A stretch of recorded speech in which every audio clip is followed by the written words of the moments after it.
বিরোধীরা নিজেদের দুর্বলতায় পঞ্চায়েত নির্বাচনে প্রার্থী দিতে পারেনি, এর দায়ভার বিজেপি নয়, দাবি বিজেপি সভাপতির। জনগণ তাদের প্রত্যাখ্যান করেছে বলেই তাদের এই অবস্থা। সাংবাদিক বৈঠকে দাবি করলেন প্রদেশ বিজেপি সভাপতি রাজীব ভট্টাচার্য। বিরোধীরা সাংগঠনিক দুর্বলতার কারণে পঞ্চায়েত নির্বাচনে প্রার্থী দিতে পারেনি, তার দায়ভার বিজেপি সরকারের নয়। অন্যান্য নির্বাচনের মতো পঞ্চায়েত নির্বাচনে জনগণ তাদের প্রত্যাখ্যান করেছে। বৃহস্পতিবার সাংবাদিক সম্মেলনে করে বিরোধীদের বিরুদ্ধে এইভাবে সুর ছড়ালেন প্রদেশ বিজেপি সভাপতি রাজীব ভট্টাচার্য। এদিন তিনি বলেন, ত্রিস্তর পঞ্চায়েত নির্বাচনে গ্রাম পঞ্চায়েতে মোট ৬,৩৭০টি আসন রয়েছে। তার মধ্যে ৪,৫৫০টি আসনেই বিনা প্রতিদ্বন্দ্বিতায় জয়ী হয়েছেন বিজেপি মনোনীত প্রার্থীরা। অর্থাৎ গ্রাম পঞ্চায়েতে ১,৮২০ আসনে গ্রাম পঞ্চায়েত নির্বাচন অনুষ্ঠিত হবে।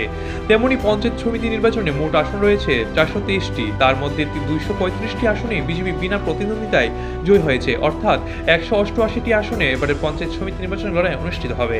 এদিন তিনি আরও বলে, একইভাবে ত্রিস্তর পঞ্চায়েত নির্বাচনে জেলা পরিষদের মোট আসনের সংখ্যা ১১৬, তার মধ্যে ২০টি আসনে বিনা প্রতিদ্বন্দ্বিতায় জয়ী হয়েছেন বিজেপি। অর্থাৎ 20টি আসনে জেলা পরিষদের নির্বাচন অনুষ্ঠিত হবে। এই জয়ের জন্য বিজেপি সমস্ত কার্যকর্তা এবং ত্রিপুরাবাসীকে ধন্যবাদ জানিয়েছেন রাজীব বাবু।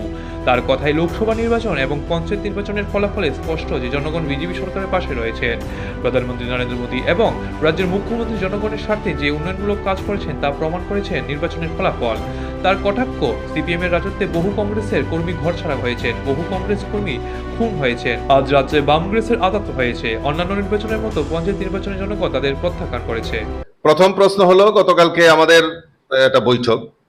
দেখুন, আমাদের প্রায় সময় আমরা বৈঠক করে থাকি এবং এই নির্বাচন পরিচালনার ক্ষেত্রে আমার জেনারেল সেক্রেটারি একটু আগেই বলেছেন যে আমরা একটা 12 জনের টিম আমরা তৈরি করেছি এবং সময় সময় আমরা বসি এবং এই নির্বাচনে কিভাবে আমরা লড়াই করব, কিভাবে মানুষকে আমরা সুবিধা দেব, সেই সম্পর্কে আমরা বিস্তারিত আলোচনা করি। তো গতকালকেও আমাদের বৈঠক হয়, মাননীয় মুখ্যমন্ত্রীও ছিলেন, আমাদের টিমের যারা তারাও ছিলেন।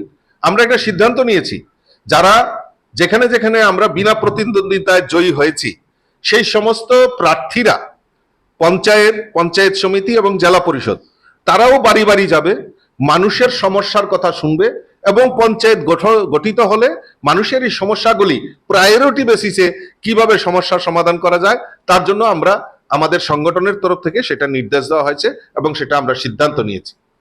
দ্বিতীয় প্রশ্ন হচ্ছে যে সন্ত্রাস সম্পর্কে কোনো জায়গায় ভোট দিতে কোনো জায়গায় মনোনয়ন পত্র দিতে পারেনি। আমি যদি উল্টা বলি আপনাকে, যে আমরা তো যেখানে মনোনয়ন কাকরাবনে আমাদের যখন মনোনয়ন জমা দিতে গেছে, আমাদের সেখানকার যিনি বিধায়ক উনি গোলাপ ফুল দিয়ে তাদেরকে বরণ করেছেন।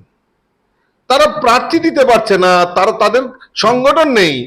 তাদের সাংগঠনিক দুর্বলতাটা যদি এখন বিজেপির উপর আরোপ লাগিয়ে তারা অ্যাকচুয়ালি বৈতরণী পার হওয়ার চেষ্টা করছে, এছাড়া আর কিছু না। অ্যালায়েন্সের ব্যাপারে যে আপনি প্রশ্ন করেছেন খুব সুন্দর। আপনারা ইতিমধ্যে জানেন আইপিএফটি সঙ্গে আমাদের অ্যালায়েন্স ছিল 2018 থেকে, সেটা 2023-এও আমরা বিদ্যমান রেখেছি এবং লোকসভা নির্বাচনের আগে আমাদের টিপ্রা মথার সঙ্গে আমাদের অ্যালায়েন্স হয়েছে।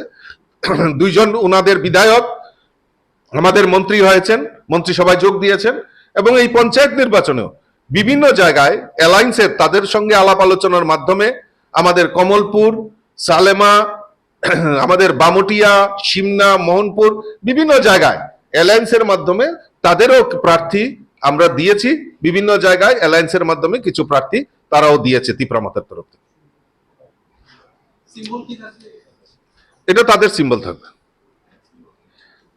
ধন্যবাদ, থ্যাংক ইউ। এদিনের সাংবাদিক সম্মেলনে প্রদেশ বিজেপি সাধারণ সম্পাদক অমিত রক্ষিত বলেন, পঞ্চায়েত নির্বাচন হওয়ার আগেই গ্রাম পঞ্চায়েতের, জেলা পরিষদের এবং পঞ্চায়েত সমিতির ৭১ আসনে বিজেপি মনোনীত প্রার্থীরা বিনা প্রতিদ্বন্দ্বিতায় জয়ী হয়েছে। এই ব্যাপক জয়ের জন্য মুখ্যমন্ত্রী অধ্যাপক ডক্টর মানিক সাহা এবং প্রদেশ বিজেপি সভাপতি রাজীব ভট্টাচার্যকে ধন্যবাদ জানিয়েছেন তিনি। নিজস্ব প্রতিনিধির রিপোর্ট, এশিয়ান টাইমস।